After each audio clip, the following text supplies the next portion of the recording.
Dalam spoiler chapter terbaru 1190, tangan Gaban baru sahaja dipotong oleh Imu. Tapi kerosakan sebenar dalam chapter ini bukan itu, tapi ia tentang impian Luffy. Kerana sebelum Gaban mencampak Luffy keluar daripada pertarungan, Gaban memberitahu Luffy sesuatu yang boleh dikatakan agak kejam, di mana Gaban mengatakan Raja Lanun ialah individu yang kematiannya akan membuatkan orang ramai gembira. Kemudian Imu mengeluarkan Honobami, pemakan tulang. Lalu Gaban menghempas tanah di bawah mereka, membuatkan kedua-dua mereka jatuh ke underworld. Dari situ kita dapat melihat Gaban semula terbaring di atas lantai dengan lengan kirinya terpotong di bawah siku. Namun bukan babak ini yang perlu diberi tumpuan, tapi babak ini.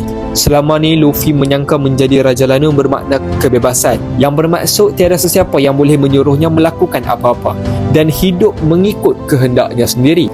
Gaban pula lain. Dia memandang tahta itu seperti seorang lelaki yang sudah sedia maklum akan harganya. Kerana sebaik sahaja Luffy mencapai puncak, ada ramai yang akan beratur panjang untuk menjatuhkannya selepas itu. Jadi dia secara dasarnya memberitahu Luffy impian Luffy boleh menyebabkan Luffy sendiri terbunuh. Lalu Gaban meminta Luffy berdiri semula sementara dia masih bertarung dengan Imu. Tetapi inilah plotnya. Dia sebenarnya bukannya menyuruh Luffy untuk berputus asa. Gaban teringat akan Roger, Rayleigh, Oden, Shines, Crocus, Whitebird, yang mana mereka mengatakan Luffy ialah lelaki yang mereka tunggu selama ni.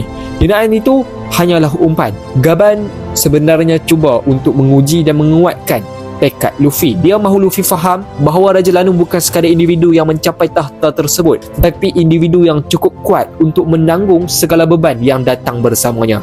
Dia cuma bertanya sama ada Luffy benar-benar faham apa yang sedang dikejarnya selama ini.